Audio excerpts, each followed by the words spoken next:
días, buenas tardes, buenas noches, donde quiera que se encuentren en el mundo. Bienvenidos nuevamente a un capítulo más de Diagnóstico Social. Mi nombre es Hugo Godoy. Bienvenidos a este programa especial. Tengo el honor de compartirlo el día de hoy, de tener un diálogo con un gran amigo, un hombre que yo admiro mucho, un cientista, creo yo, de la economía y de la sociología, Pablo Dávalos, economista, profesor. ¿Quién más eres? Hola Hugo, un saludo a ti y a través tuyo a todas las personas que comparten con nosotros este espacio. Que soy un ser humano, ¿no? Un ser humano preocupado por su sociedad, por su presente, por su futuro, profundamente vinculado a las causas sociales. En la familia de mi madre dicen que yo debería, con los títulos, mis estudios y toda mi trayectoria, debería ser gerente de un banco y no debería estar con los movimientos sociales. Pero he estado atrás, he estado junto, he estado caminando con ellos en ya 3 décadas de vida desde que estaba en universidad, ¿sabes? Hasta el día de hoy. También eres padre, tienes 4 hijos y te he visto como muy comprometido con tu paternidad también. Entonces creo que por ahí viene tu lado más humano, ¿no? Eres un hombre de hogar. Sí, trato de ser amigo de mis hijos, de ser padre de mis hijos, de estar con ellos, compartir con ellos. El más pequeño tiene 11 años, entonces imagínate, trato de jugar, de estar todo el tiempo, ¿no? De comprometerme con ellos. Eres escritor también. Tengo varios libros publicados, escribo permanentemente en mi blog, invito a que revisen mi blog, hay textos de todo. Mi blog es pablo-davalos.blogspot.com. Está ahí abajito, revísenlo. Ya el equipo de edición lo hará poner. ¿Cuál es tu último libro? Mi último libro es sobre la renta básica, está todavía inédito, lo están preparando en Colombia, no, sobre la renta básica universal, donde explico el proceso, el financiamiento, toda la dinámica que se dio en el caso de la renta básica, un proyecto que lo llevé yo adelante aquí en el Ecuador. Que en Estados Unidos lo están viviendo, ¿ah? Biden pidió más plata todavía y vamos a hablar un poquito de ese tema más adelante, así que no me quiero adelantar. Empecemos a materia. ¿Qué nos deja Lenín Moreno? ¿Qué crees tú cómo es el Ecuador post Lenín Moreno? Es una sociedad desgarrada, es una sociedad que ha sufrido mucho la crisis sanitaria y no tuvo un Estado que la proteja en un contexto de peste. Es una sociedad que no tiene empleo, no tiene ingresos, una clase media que se ha empobrecido de una forma dramática en estos últimos años, una sociedad muy polarizada, una sociedad donde los medios de comunicación le mienten cotidianamente, ¿no? Y le presentan una situación que no corresponde a la realidad, que polariza la sociedad, una sociedad que no tiene muchas esperanzas, que en las últimas elecciones votó por el mal menor, entonces no votó por el optimismo, la alegría, si tú quieres, sino que entre 2 candidatos trató de ver cuál era el que menos daño le hacía, ¿no? Es una sociedad desgarrada. Quedaron 2, uno supuestamente de izquierda, otro supuestamente de derecha, y la tercera fue la vencida para Guillermo Lasso. ¿Cuál fue tu relación? ¿Tuviste alguna relación con el gobierno de Lenín Moreno? ¿De alguna manera? Una relación de conflicto, una relación de oposición. El mes de octubre del año 2019 acompañé al movimiento indígena, al diálogo con Lenín Moreno, ¿no? Ahí mi presencia evitó que Lenín Moreno intente meternos un gol, si tú quieres, al último del partido a través de Pablo Celi, ¿no? Que intentó un decreto, sacarse sobre la manga un decreto para focalizar el subsidio, ¿no? Quiero decir una cosa que es interesante de lo de Octubre Rojo, yo le llamo el Octubre Rojo del 19. Tú eres el cerebro, tú eres uno de los artífices de la inteligencia, de la estrategia comunicacional de CONAIE. Por cierto, quiero mencionar que Pablo, menciónalo tú mejor, es una persona muy cercana a los movimientos indígenas ecuatorianos, en especial con la CONAIE y con Pachakutik. ¿Me equivoco? Sí, no, para nada, ¿no? De hecho, yo fui candidato de Pachakutik a la alcaldía, también fui candidato de Pachakutik a ser asambleísta por Pichincha. No nos adelantemos a eso un poco, vamos a hablar de la alcaldía de Quito en el tercer bloque, pero he estado con Pachakutik, he estado con la CONAIE, ¿no? Tengo una relación directa con la dirigencia de la CONAIE, con la dirigencia de Pachakutik, conozco de adentro las contradicciones, las tensiones, los conflictos que hay, y te puedo decir que el movimiento Pachacuti debe ser uno de los movimientos políticos más complejos y difíciles, no solo del Ecuador, sino de América Latina. Sí. O sea, creo que hay pocas personas que entienden la complejidad de Pachacuti. ¿Y el más de Bolivia personas. es tan complejo? Sí, no es mira, Pachacuti es un movimiento que no admite caudillos.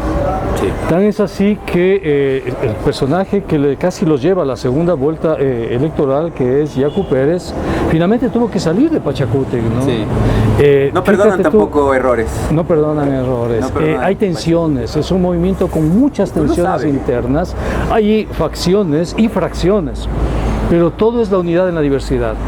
Entonces, ¿Tú crees en la camiseta entonces? por supuesto, es un movimiento al que yo lo vi nacer.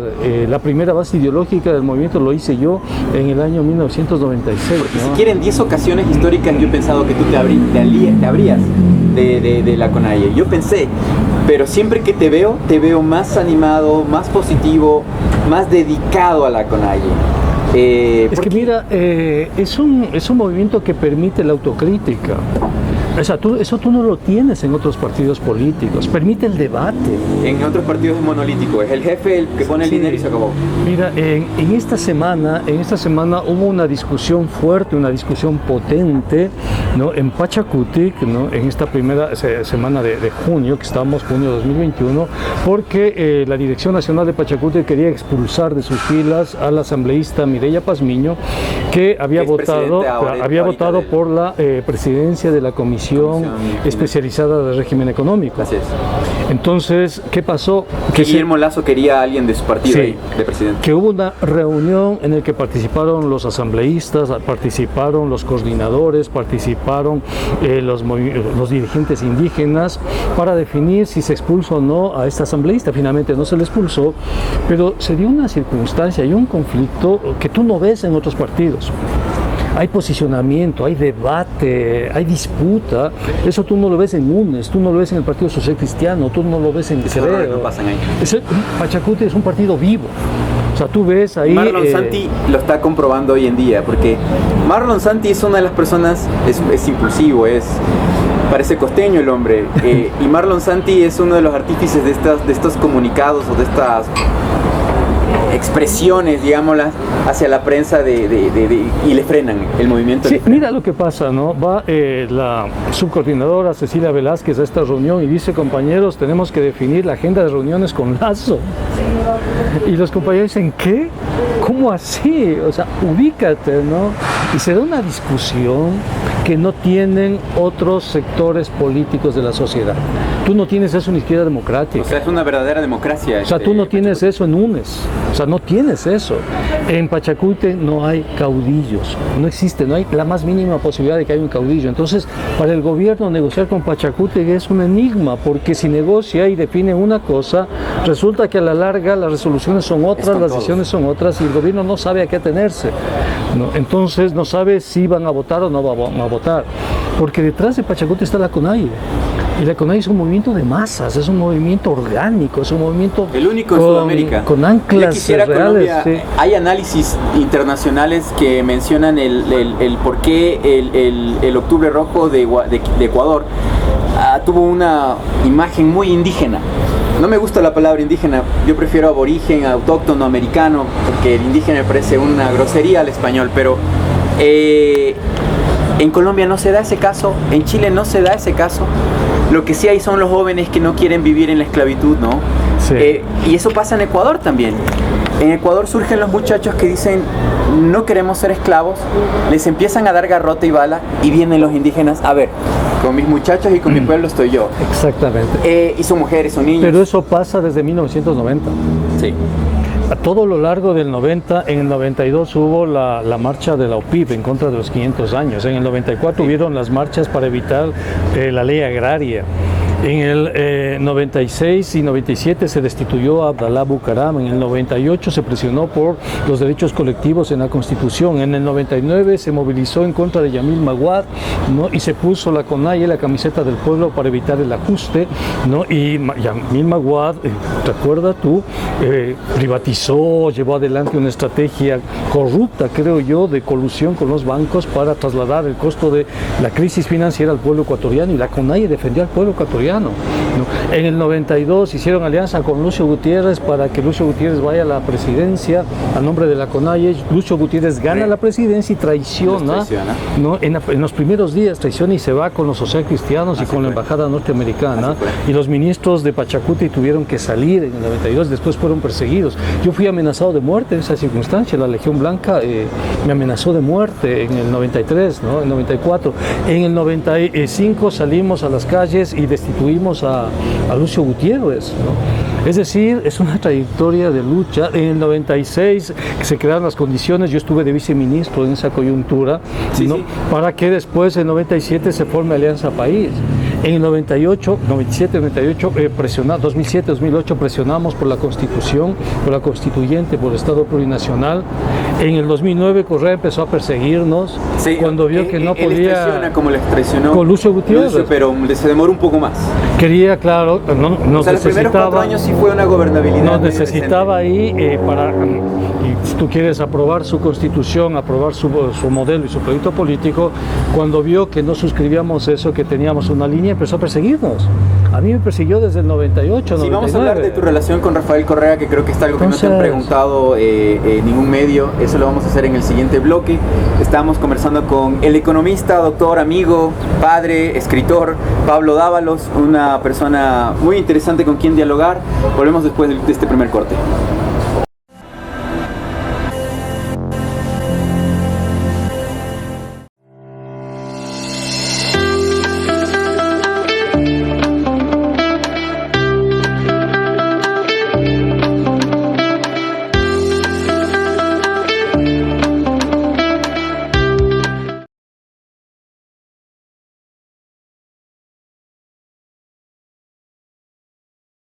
Gracias por estar con nosotros. Segundo bloque aquí en Diagnóstico Social con Pablo Dávalos. Pablo, ¿cómo es tu relación con Rafael Correa? ¿Quién es Rafael Correa para ti?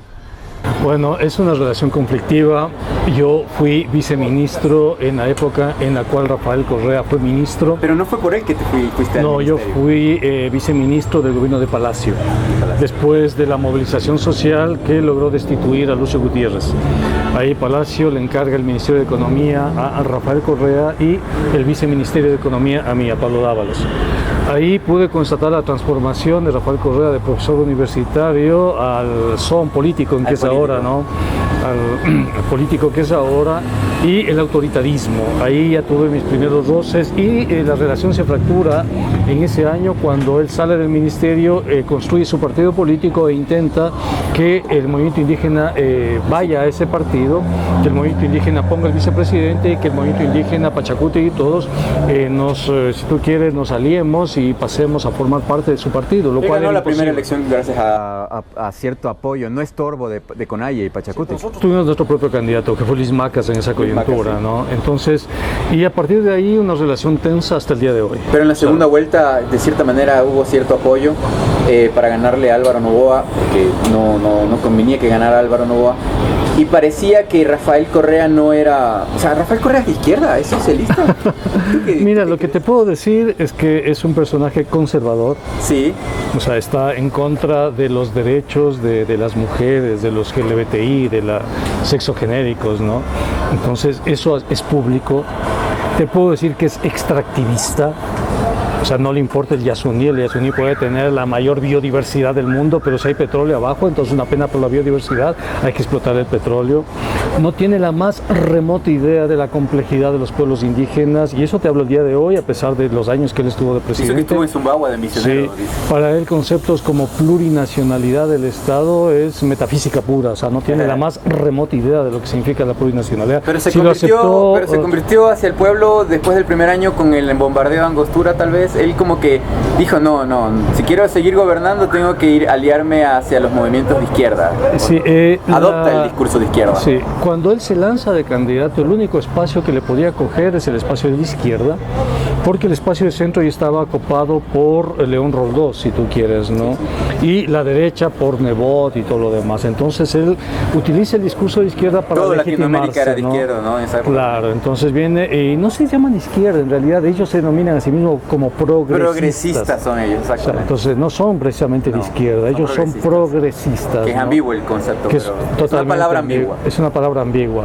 En todo caso, la economía creció, en todo caso, una reinversión pública interesante, Sí, no, recuperó el sentido de planificación, de soberanía y todo lo demás. Institucionalidad. Y recuperó la institucionalidad Que se perdió con Moreno. que efectivamente, o sea, nadie discute eso, ¿no? Y utilizó los recursos públicos del Estado para formar su partido político y consolidar su partido político a través de políticas públicas, de tal manera que la gente votaba por ese partido porque ese partido generaba políticas públicas que te beneficiaban a clases medias, a sectores empobrecidos, etcétera. Nadie discute Los eso. únicos que trabajaban en Alianza País fueron Rafael Correa y Patiño. Lo sé porque en un vuelo lo vi varias veces viajando. En esas épocas yo viajaba mucho a Estados Unidos, a Washington sobre todo, y lo veía Patiño con ojeras, con un maletín de cuero, venía de allí para acá, que Venezuela, que Estados Unidos.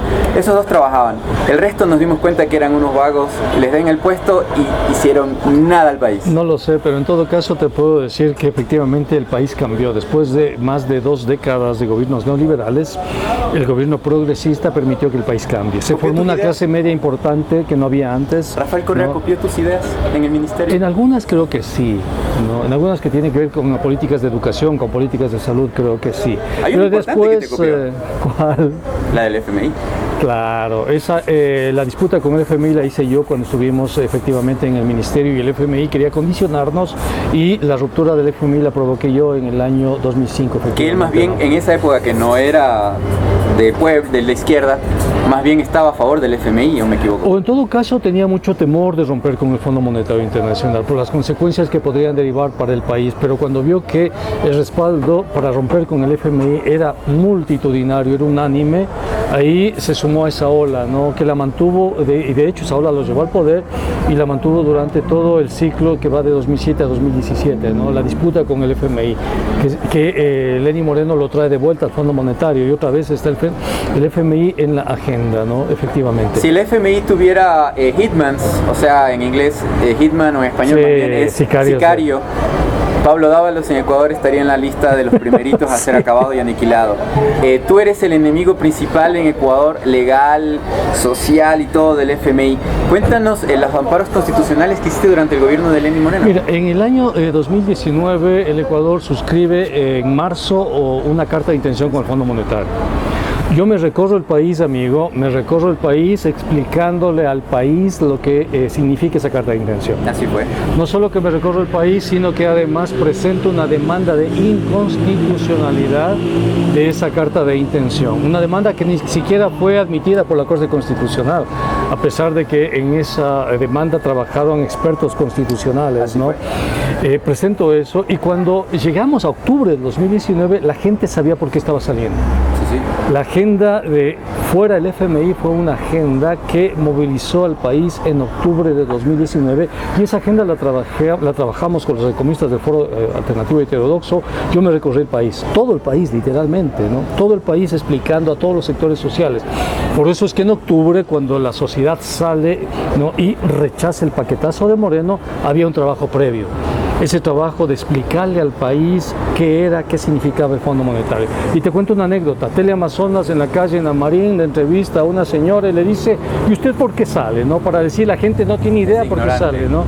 Y la señora de pueblo dice, yo salgo a protestar en contra de los programas de ajuste del Fondo Monetario. ¿Qué hizo Teleamazonas? Le cortó a la señora inmediatamente, ¿no? La gente sabía por qué salía en octubre, ¿no? Estábamos absolutamente claros que era el Fondo Monetario. Entonces, ¿y qué pasó ahí? Logramos derrotar al Fondo Monetario en 2 circunstancias, amigo. Lo derrotamos en la calle en octubre 13, cuando finalmente nos sentamos y obligamos a que el gobierno dé marcha atrás al ajuste, y una semana más tarde, cuando el gobierno envía el proyecto de ley de crecimiento económico, logramos derrotar al gobierno nuevamente, ¿no? Un mes después, la Asamblea rechazó ¿no? El proyecto de ley económico urgente, ¿no? Ahora, ojo, hablamos de una situación en el 2019 donde Moreno tenía una planadora morenista. Esa famosa división de Alianza País entre los morenistas, que fueron Alianza País, y los de la Revolución Ciudadana, que eran como 30, los anularon. Entonces, más Creo, Suma, más Social Cristianos, era la planadora de Moreno. Por eso algunas leyes, casi todo lo de Moreno, hasta cosas inconstitucionales, cosas mal redactadas, cosas mal escritas, los aprobaron ellos. ¿Tú crees, siendo una persona muy cercana a Conalle, a Pachacutic y a todos los movimientos de izquierda, que estoy seguro que nos van a ver todos en este video, ¿tú crees que se van a echar abajo todas estas leyes? La idea es esa, ¿no? Yo he interpuesto ya una demanda de inconstitucionalidad a la ley del ordenamiento de las finanzas públicas, he interpuesto una demanda de inconstitucionalidad a la ley de defensa de la dolarización. Pero hay un problema, la Corte Constitucional tiene puros trujillistas. Sí. Hemos investigado a la mayoría de los jueces constitucionales. Y todos han salido de la Cámara de Comercio trabajando como mediadores, o tal vez para petroleras, mineras, etcétera, etcétera, etcétera. O sea, tenemos una Corte Constitucional neoliberal. Es una vergüenza, es una vergüenza de Corte Constitucional. ¿Cómo te levantas tú cada día con una esperanza? Tú no eres un hombre creyente, yo tampoco lo soy. Por eso creo que eres más creyente y positivo todavía. ¿Cómo tú te levantas sabiendo que tienes toda la marea en contra para navegar, para nadar? ¿Cómo lo haces? ¿O es que lo haces como un antecedente porque va a venir? ¿Tú tienes la esperanza de que esta Corte cambie? Yo no tengo la esperanza de que esta Corte cambie. Es imposible que esta Corte cambie. Yo tengo la esperanza de que el pueblo finalmente saque a esta Corte. Vía, no sé, consulta popular, tenemos que buscar un mecanismo, pero esta Corte tiene que salir. Es una Corte corrupta, es una Corte mediocre. No solo la Constitucional, la Corte Nacional también está corrupta, y también los casos las Cortes Penales también. Por eso tenemos asesinatos en las calles todos los días. Todos los días. Y también en las cárceles se vive un pandemonium, o sea, algo que ni Dante se lo hubiera imaginado. Ahora, Lasso quiere hacer, vamos a Lasso, ya estamos empezando a entrar a lo bravo y a lo moderno, a lo de momento. ¿Cómo es el gobierno de Lasso? ¿Quién es Guillermo Lasso y cómo lo ves tú a la gobernabilidad de Lasso? Yo he escrito un artículo que recomiendo que se lo lea, está en mi blog, se llama Gobierno de Lasso, crónica de un fracaso anunciado. Aquí está en la pantallita para que lo vean. Sí, Lasso va a fracasar. O sea, no tiene ninguna posibilidad de llevar adelante su programa económico. Es un fracaso.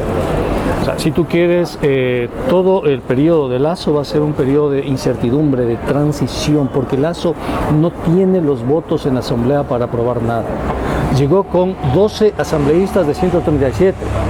Tuvo que comprarse los asambleístas independientes para formar un bloque de 24 y ahora está comprando asambleístas. 3 socialcristianos se independizaron. Hay uno de Pachacútec, 2 de la Izquierda Democrática. Sí. Está comprando asambleístas. Presionando, comprando. Para tener gobernabilidad, como Moreno. Pero no le va a alcanzar. No le va a alcanzar. No le va a alcanzar. O sea, puede desgranar poco a poco a varios asambleístas, pero no le va a alcanzar. Puede llegar a 30 si tú quieres. ¿Cuánto tiempo le das tú de vida al gobierno de Lasso? Depende de lo que haga. Si el gobierno de Lasso se va por el Fondo Monetario y lleva adelante un programa de ajuste, hasta ahí llega Lasso. Yo le doy 2 años. Llega Lasso. Es probable que menos incluso. Y no solamente por el tema de administración y lo que quiere irse en contra de la corriente, porque, ojo, Perú tiene un presidente más de izquierda, un primer presidente casi como Evo Morales. Sí. Bolivia está totalmente hacia un desarrollo industrial diferente. Chile está con una constituyente donde están yendo hacia la izquierda. Colombia... No progresistas, de izquierda. De izquierda, o sea, eso del progresismo fue un engaño. Sí. Castillo en Perú no es progresista, es de izquierda. Es marxista. Es marxista. Él es marxista, la reateguista. La alcaldesa de Santiago no es progresista, es comunista. Exactamente. Los progresistas son la centro izquierda.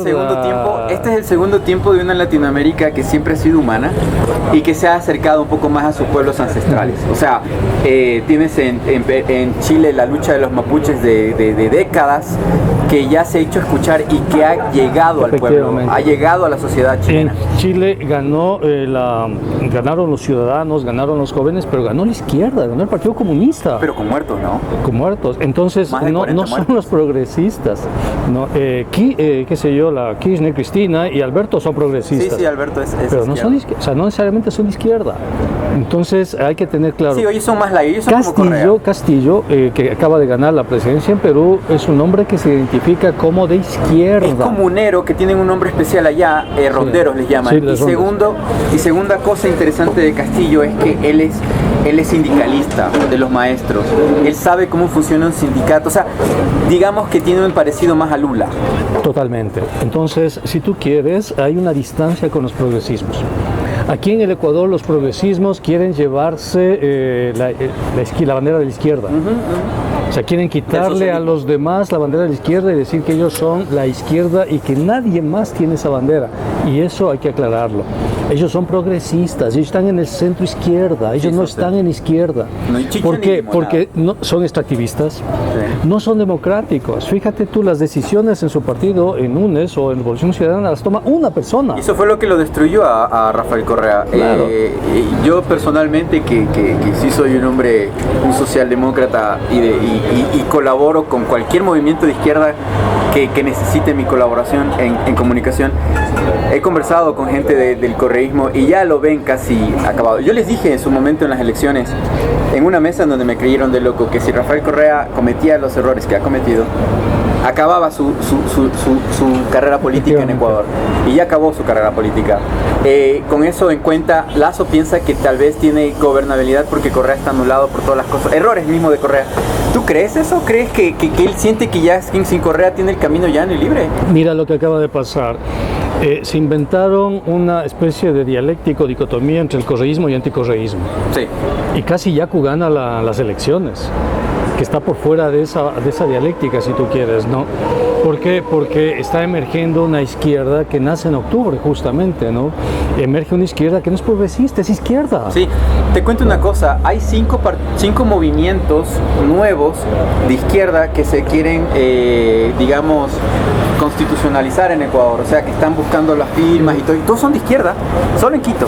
Entonces se viene una oleada de progresismo, iba a cometer ese error que cometen los medios que engañan, de izquierda o de nacionalismo. Hablemos de un tema. Tú eres un hombre intelectual, dialéctico, sabes sobre el significado de las palabras. Me gusta mucho lo que dice Alfredo Jalife Ralme en México, el profesor de la UNAM de Geoeconomía. Él dice, ya acabaron la izquierda y la derecha. Yo lo que estoy viendo en el mundo y en Latinoamérica, pero más en el mundo, nacionalismos y globalismos. Nacionalismos mandados por China, por ejemplo, con este señor Xi Jinping, con el señor Putin, que él es más nacionalista, se declara como un nacionalista ruso y no un socialista comunista, porque todo el planeta tiene miedo de que el tipo se lance nuevamente a la Unión Soviética. Él dice que es nacionalista, pero todas sus políticas, ayudas a las madres, apoyo a los microempresarios, o sea, en Rusia parecería cualquier cosa, pero parecería nacionalismo. México con Manuel López Obrador, que él se lanza como un nacionalista mexicano. Te hago esta pregunta porque también estamos hablando de progresismo, de izquierda, de derecha. ¿Se vive un nacionalismo? Creo que Correa no era de izquierda, pero era un nacionalista. Y eso le ayudó a hacer las políticas que le llevaron a él a ser tan popular en Ecuador. Pachacuti y Conay es nacionalista, te lo digo porque no son nacionalistas, son plurinacionales. Son plurinacionales. ¿No? Son pueblos que han sido discriminados, explotados, ¿no?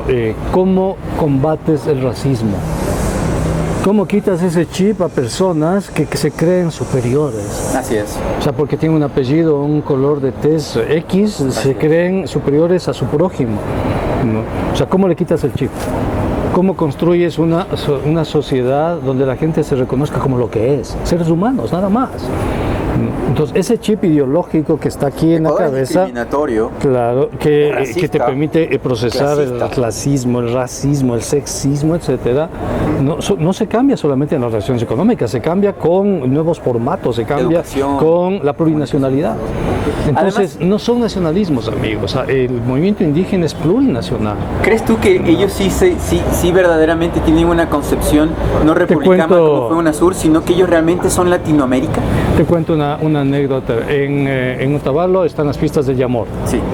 Y en Otavalo se organiza un campeonato de fútbol. Vienen muchos migrantes otavaleños que están repartidos por todo el mundo a las pistas de Yamor, juegan y ellos contratan para el campeonato de fútbol jugadores extranjeros.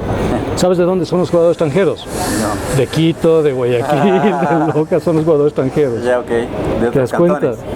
¿no? Pero vamos a este punto. ¿Crees tú que, bueno, yo he trabajado en Bolivia, conozco Perú, he estado en Colombia, entiendo un poco la realidad de lo que se conoce como autóctono, como aborigen, como americano, digámoslo de otra manera? Tal vez lo que no entendemos los mestizos republicanos que aprendimos de Ecuador, Perú, guerras, Colombia, etc. Ellos tal vez lo ven de otra concepción, ellos ven el Tahuantinsuyo, ven tal vez la suyo, ven tal vez una cuestión así, porque eso ataca con todo el respeto del mundo que se merezca el doctor Tandazo, pero él habla mucho, lo entrevistan mucho y él habla mucho de que los movimientos de la CONAIE y otros en general no están por el Ecuador, sino que están por sus comunidades. No es así, no es así.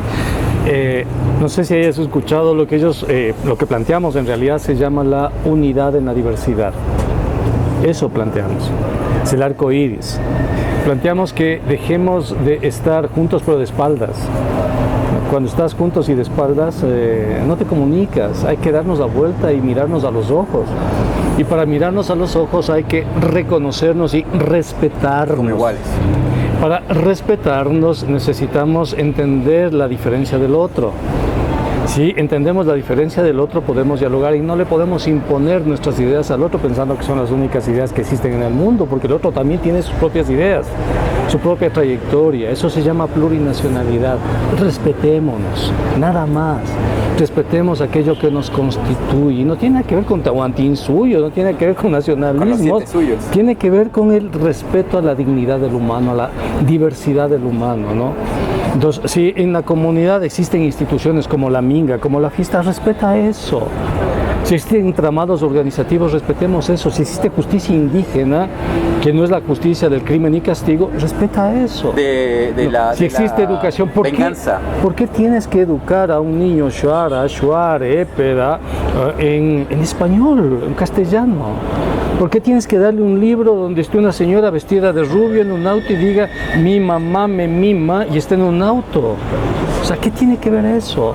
Enséñale en su lengua, en el safik, en el quichua, en el shuar, en el ashuar, enséñale con sus propios referentes de mundo, para que cuando él aprenda a leer y escribir no rechace lo que está viviendo. Sí, lo que me pasó a mí, voy al registro civil, ¿no? Y quiero registrar a mis hijos. ¿Cómo se llama su niño, no?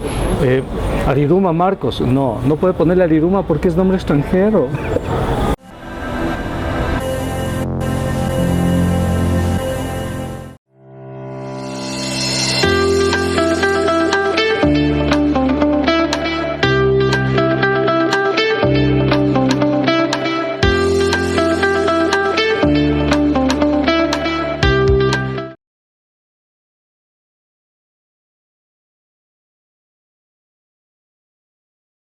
Volvemos a Diagnóstico Social, estamos conversando con el economista, gran amigo Pablo Dávalos sobre la situación del Ecuador. Vamos a hablar un poco ahora de coyuntura. Yo tuve el honor y gracias por la oportunidad de compartir, de ser parte de tu equipo de comunicación para la candidatura a la alcaldía de Quito por el movimiento por el partido Pachakutik.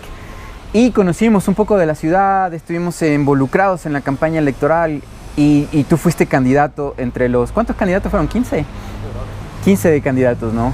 Estuvimos entre los 10 primeros, no estuvimos 8, 18 fueron, porque yo me acuerdo de la lista y habían 8 debajo nuestro. Bueno, la candidatura la gana este señor Jorge Yunda. Jorge Yunda llega con un 23% de votación nacional. En segundo lugar queda una señora, candidata de ese momento de un partido coyuntural apoyado por el nombre de Rafael Correa. Llega Yunda, arma gobierno. Tú llegaste a ser llamado por Jorge Yunda para que le ayudes. Cuéntanos un poco su experiencia, cómo fue. En coyuntura, Jorge Yunda fue destituido la semana pasada, el día miércoles, por los concejales de la ciudad de Quito. 12 votos lo sacaron. Cuéntanos, ¿cómo fue tu experiencia en la alcaldía? ¿Conociste tú ya a Jorge Yunda? ¿Quién es Jorge Yunda en tu criterio? No, lo que te puedo contar es el hecho de que mis propuestas de la alcaldía de Quito eran las mejores propuestas. Totalmente. Por eso, precisamente, el alcalde Yunda me llama. Nadie más había propuesto la municipalización del sistema de transporte y el cambio de todos los buses hacia buses eléctricos. Esa fue la razón por la cual te apoyé. Vi tu entrevista y dije, hay que apoyarlo. Fíjate lo que habría significado este momento. Con una municipalización de transportes tendríamos ya los buses eléctricos circulando en circuitos barriales con alimentadores, si tú quieres, y con ejes que atraviesen la ciudad. Habríamos ayudado a que los ciudadanos de Quito se defiendan de la pandemia. Habríamos tenido el Banco de la Ciudad, que era otro de los proyectos que yo propuse a la ciudad y que empecé a trabajar. Cuando alcalde Yunda me llama, me doy cuenta que sí es posible hacer absolutamente todo lo que yo había planteado: el derecho a la ciudad, el Quito nocturno, la reactivación productiva, la municipalización del transporte, el Banco de la Ciudad. Era posible hacerlo, ¿no? Y empiezo a trabajar en el presupuesto de la ciudad. Cuando yo llego había un déficit de alrededor de $60 millones y soluciono el déficit y lo convierto en un superávit de 50 millones. Paso de 650 a 770 en 2 meses. ¿No? Y no solo eso, sino que proyecto el presupuesto de la ciudad a 1.000 millones para el siguiente año. En esa coyuntura viene... tenías la deuda de Odebrecht. Incluido con la deuda, incluido con todo. O sea, logré en dos meses superar el déficit y convertir el déficit en superávit. Perdón, 2.300 millones terminó costando el metro de la ciudad de Quito. Fíjate, entonces había cómo hacerlo. Vean nuestro programa sobre el transporte público aquí. Perdón, discúlpame. Entonces, pero la ciudad no nos apoyó en esas ideas. El alcalde Yunda en ese entonces nos apoyó. No creo que... Y habría significado un avance impresionante, porque con el Banco de la Ciudad, imagínate cómo habríamos protegido a la ciudad en ese contexto, ¿no? Pero yo creo que no ganamos las elecciones no porque no apoyaron tus ideas. El problema es que no te conocían. ¿Por qué? Porque el candidato de los medios dominantes en Quito, tenían ellos un candidato, tenían 3 candidatos de hecho de derecha, y no dieron espacio a alternativas como la tuya. Nosotros hicimos una campaña solo en redes sociales y también en algunas radios. No tuvimos la apertura masiva para poder dar a conocer las ideas y conocerte a ti. Ahora ya te conocen, por lo coyuntural, por tus luchas, por todo lo que pasó con Lenín Moreno, etcétera, etcétera. Pero síguenos contando, estuviste en la alcaldía, ¿por qué saliste de la alcaldía? En octubre de 2019, cuando viene la CONAIE y yo pertenezco a ese proceso, acompaño a la CONAIE. Saliste en toda la prensa, al frente, ahí donde las papas queman el primer día marchando Poder Popular. Y estabas en la alcaldía de este señor. Entonces la ministra de ese entonces, María Paula Romo, le pidió a Yunda la salida. Los concejales de la derecha le pidieron al responsable de la destrucción de Quito para ellos la salida, y Yunda simplemente, ni siquiera me llamó, simplemente... Twitter fue. O sea, un Twitter en el cual yo me enteré por la prensa que ya no era asesor de Yunda, ¿no? Así, mira. Sí, entonces nunca hubo una explicación de por qué salí, ni mucho menos, y se cortó todo. Se cortó todo el proceso de planificación urbana, se cortó todo el proceso de recuperación económica, pero no pudieron reinventar el presupuesto. Es decir, mi idea era llevar el presupuesto de 770 a 1.000 millones de dólares y estaba trabajando en eso, porque con 1.000 millones ya puedes hacer obra para la ciudad.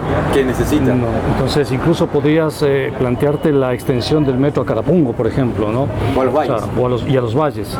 O sea, ya teníamos el presupuesto para eso, tenía el presupuesto incluso para el eje vial Manuela Sáenz, ¿no? Que cruza de manera paralela a Quito.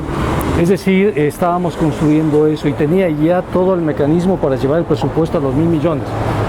Viene octubre, se clausura eso y hasta ahí llegó la ciudad. Se perdió el sentido de planificación, se perdió el sentido de municipalización, que estábamos trabajando en eso, se perdió la posibilidad de crear el primer banco de la ciudad, lo estoy creando con otras alcaldías, ya no con Quito, se perdió el sentido del derecho a la ciudad, se perdió el sentido de reactivación económica, se perdió todo. ¿Por qué crees que Yunda llegó a la alcaldía de Quito? Porque su relación con los sectores más populares a través de las cadenas de radio que él maneja, ¿no? Y que fue construyendo, es un monopolista de radios. Sí, y que fue construyendo durante varios años una comunicación popular, ¿no?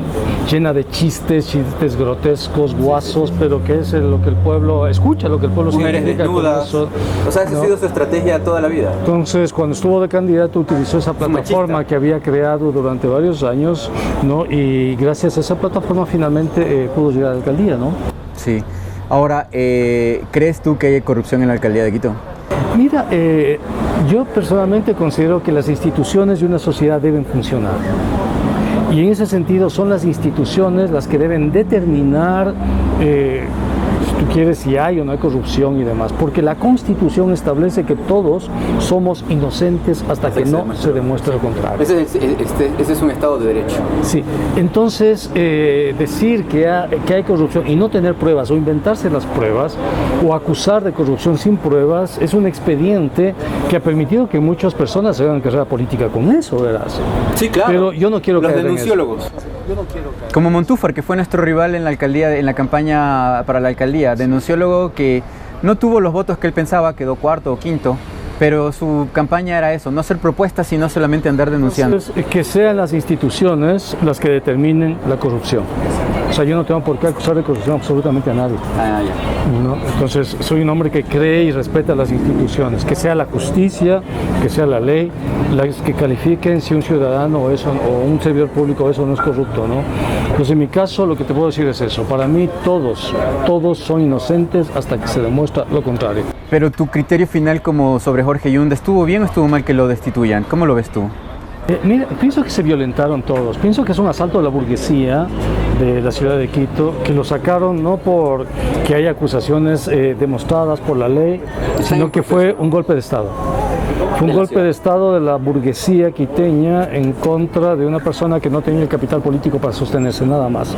Son sectores de la burguesía que quieren aprovechar de la coyuntura para dar un golpe, sacarlo y negociar con la ciudad, ponerle código de barras a la ciudad, ¿no? Detrás de eso está, lo hemos visto además, Roque Sevilla, por ejemplo, ¿no? Sí, es cierto. Ahora, yo he escuchado en varios medios de comunicación alternativos o de internet que dicen que esto es por el tema racista, por el tema clasista. Quito es una ciudad, sí, ciertamente es una ciudad clasista, segregacionista, y Yunda es más por el mismo apellido, ¿no? El origen de Yunda de Huano. Debo hacer un pequeño paréntesis de esto. Yo conozco a Jorge Yunda desde que tengo 17 años.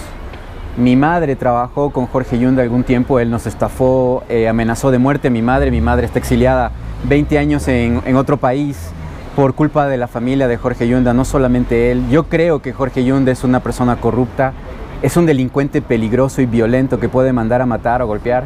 Ese es mi criterio personal porque yo lo viví.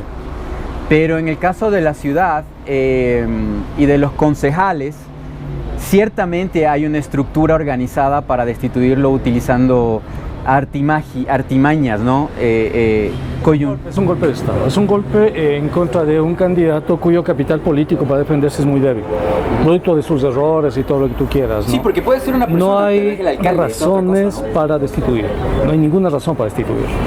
O sea, se violentaron procesos, se exageraron y demás, ¿no? Y finalmente están llevando adelante un proceso totalmente espurio, ¿no? Más allá de lo que podamos pensar del alcalde, más allá de la situación de la ciudad, pero creo que hay que respetar las normas, hay que respetar las instituciones. Y en el caso de la destitución de Yunda, no se respetaron ni las normas ni las instituciones. Es un golpe de Estado de las élites quiteñas, de la burguesía quiteña que quiere desplazarlo para hacer negocios, en definitiva, porque es lo que hace la burguesía, ¿no? Hacer negocios de la ciudad, es lo que quieren, ¿no?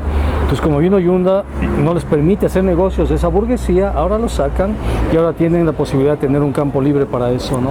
Sí, bueno, están peleados. Un grupo de concejales no quiere que Guarderas tampoco sea el alcalde, ¿no? Luz Helena Coloma, Bernardo Abad, a ellos los hemos entrevistado, los conocemos.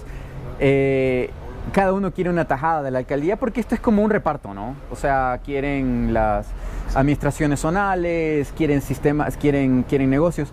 El Trole más o menos te da aproximadamente $10 millones al año. ¿Crees que existe ingobernabilidad en el Consejo Metropolitano de la Ciudad de Quito por todo lo que hay? Totalmente, porque ahí el momento en que destituyen a Yunda, la gobernabilidad de la ciudad entra en un escenario de disputas y confrontaciones. Es decir, el nuevo alcalde tiene que empezar a negociar para mantener su posición.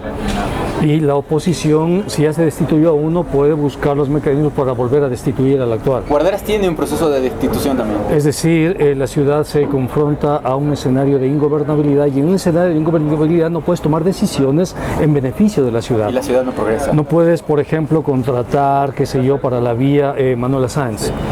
No puedes establecer una estrategia para municipalizar el transporte. No puedes establecer una estrategia para proteger a la ciudad en un contexto de COVID y permitir la reactivación económica, por ejemplo.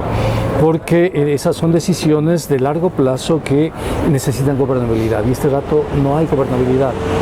Y faltan 2 años. Y faltan 2 años, ¿no? Entonces la persona que viene con una gobernabilidad tan acotada no puede realizar una obra trascendente en 2 años. Las obras trascendentes necesitan 3, 4 años. Y estamos hablando de una ciudad de casi de 3 millones o más, que posiblemente tenga... Esta alcaldía se perdió, amigos, ya está perdida. O sea, la ciudad de Quito perdió. Está igual que el país, es el reflejo de la capital. No hay posibilidad de que se recupere en 2 años la ciudad de Quito. No puede recuperarse.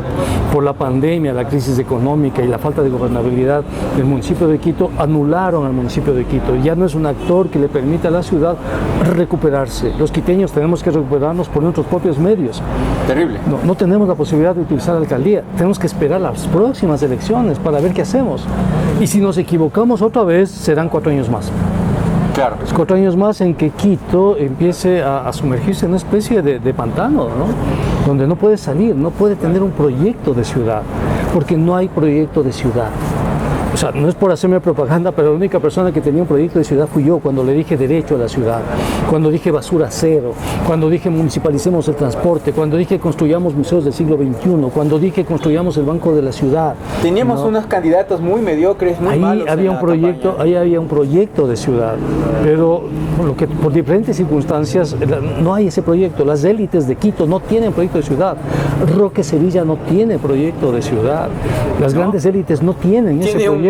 Tiene un hotel muy caro en el centro que no sé cómo lo obtuvo, pero hemos visto que, ya, ahorita volviendo al proyecto del programa de diagnóstico, hemos visto ya que hay síntomas graves en la ciudad de Quito y también en el país. Tú, más cercano a la ciudad, sabes que hay problemas, hay una enfermedad. Esta enfermedad, no sé cómo catalogarla, ingobernabilidad tal vez, indefensión de la sociedad.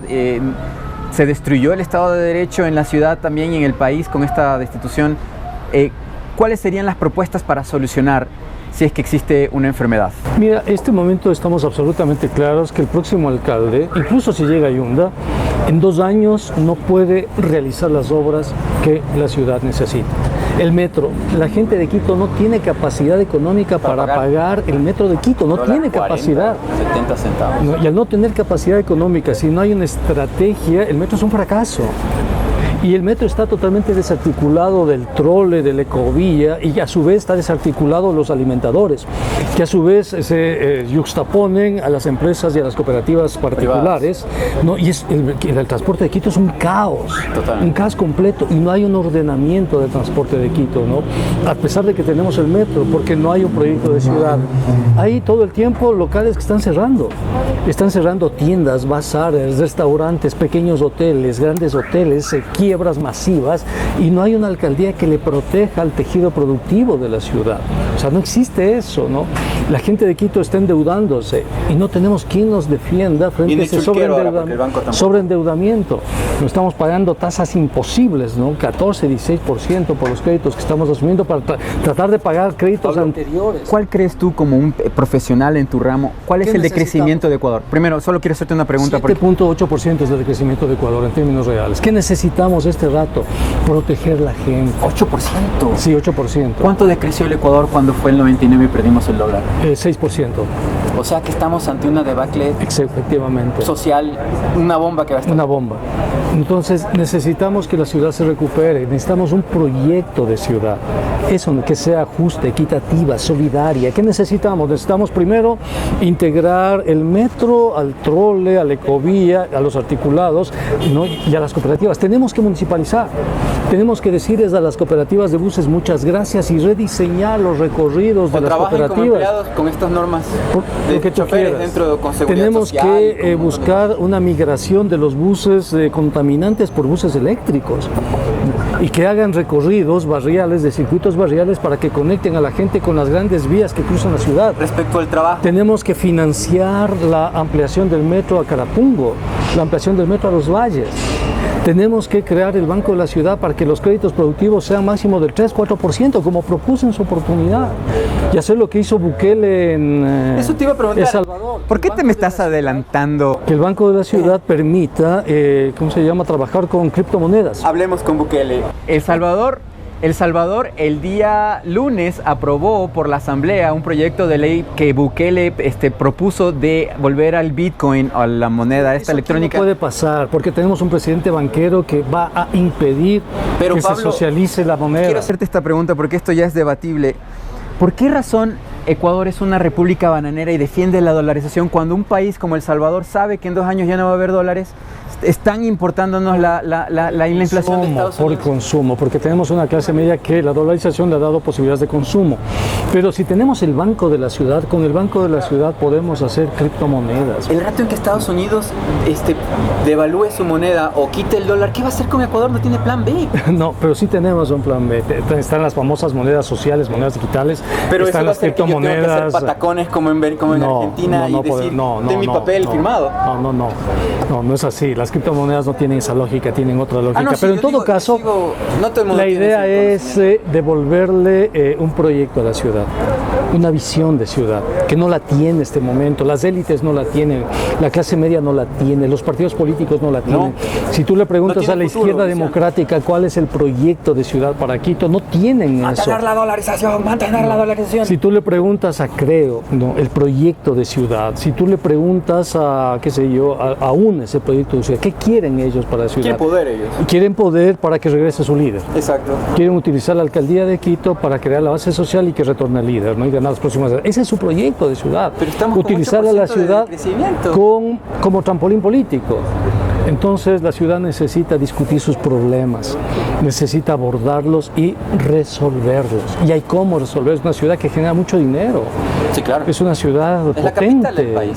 Claro. Pero, ¿va a haber crisis?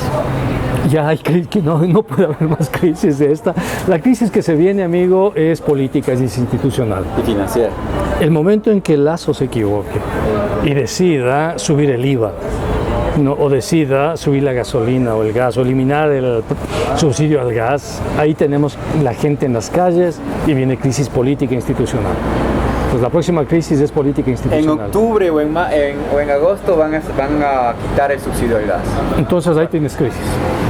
Al primer año. Ahí tienes crisis. Pero viste lo que hacen los medios, ¿no? Los medios dicen, Lasso tiene 62% de popularidad según la encuesta de Sedatos. Porque todavía no hace nada. Es muy popular. Todavía no hace nada. Ya lleva 20... Tome decisiones. El momento en que tome decisiones, ahí se pone en juego. Te digo algunas decisiones que ha tomado últimamente.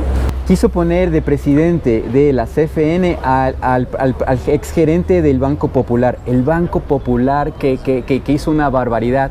Y ¿sabes qué? No lo lograron posicionar porque la superintendencia de bancos dice, pero oiga, este señor tiene problemas legales. ¿Cómo puede ser? O sea, a sus amigos del feriado bancario los está poniendo en puestos de ministerios importantes. La CFN, que ha sido muy mal administrada y que está prácticamente... del Banco del Pacífico, exactamente.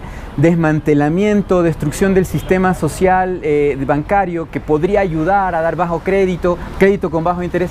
A Lasso no le importa el país. ¿Qué va a pasar? Veamos, yo soy de la idea de que evaluemos lo que va a pasar, hasta que se tomen las decisiones importantes y que son económicas. Sí, son económicas. Si Lasso toma decisiones importantes, Fondo Monetario, políticas de ajuste, consolidación fiscal, ahí podemos decir finalmente qué está pasando. Porque ahí, primero, veamos cómo reacciona la Asamblea. También. Y segundo, veamos cómo reaccionan las organizaciones sociales. Y tercero, veamos cómo reacciona Quito. Una última pregunta, Pablo. ¿Estás tú de acuerdo con el sistema de bandas, esta especie de de retiro de subsidio a los combustibles. No tienes por qué, o sea, retirar el subsidio. El subsidio es una cantidad mínima. Todos los países del mundo tienen subsidios, todos. Demasiados. Para Los Francia, europeos, Estados Alemania. Unidos, Canadá. ¿No? ¿Y para qué tienen esos subsidios? Para proteger a su sociedad, a su mercado interno. En este caso, A el sus subsidio que productores. tenemos es subsidio a las gasolinas, ¿no? Ni siquiera las gasolinas, es al diésel y el gas licuado de petróleo, nada más. Un subsidio pequeñito, además, que no llega a $500 millones al año. O sea, es mínimo, es ¿Por qué ínfimo, el ¿no? FMI Y que ni siquiera se registra en el presupuesto, ni siquiera lo paga el Estado, lo paga Petroecuador. ¿Por qué el FMI es exigente en esos temas? Porque el FMI, los programas de consolidación fiscal, quiere que el Estado tenga dinero para pagar la deuda. Claro, Básicamente la eso. privada y la pública. ¿Cómo le ves al IES? Ya esa es la última pregunta. Sorry que te haga tantas El preguntas. IES lo quieren privatizar, pero no lo pueden. No saben cómo hacer para privatizar. Ya están hablando de la crisis del IES. Sí, de los hospitales. Ya están hablando Tenemos un reportaje de que, sobre eso, por cierto. ¿Por qué están hablando de eso? Porque lo quieren privatizar. Pero es imposible, porque el artículo 367 dice claramente la seguridad social no podrá ser privatizada. Necesitan reforma constitucional, reforma legal, y no tienen los votos en la Asamblea para Pero nada de quieren eso. ir a un plebiscito, o sea, la típica Pierden. del- Si van a un plebiscito, pierden. Pero ganó la de Moreno. Pierden. ¿Tú crees que esta vez pierden? Pierden. Porque quieren hacer cambios constitucionales. Entonces pierden. Y hasta ahí llega Lazo. Ok, ojalá amigo. Ojalá lo hagan. Tú eres un hombre demasiado positivo, eres un hombre que debe ser por tu juventud, tus hijos. Quiere un país nuevo. ¿Tenemos candidato a la alcaldía o cuál es el futuro político de Pablo? No Dávalos? tenemos candidato a la alcaldía, no, para nada. O sea, yo prefiero la academia, prefiero regresar a mis libros, prefiero a mis escritos, pero no tenemos candidato a la alcaldía, eso te puedo asegurar. Y si Conalle y Pachacutic te pide ayuda en una candidatura como lo hicieron para la alcaldía de Quito. Lo pensaría, pero no. Creo que no. Ok. Chévere, esto ha sido nuestro diálogo con Pablo Dávalos, un gran amigo, un entrevistado excelente. Bueno, quiero conversar también un poquito sobre el café Guayasamín, el aroma que se siente aquí.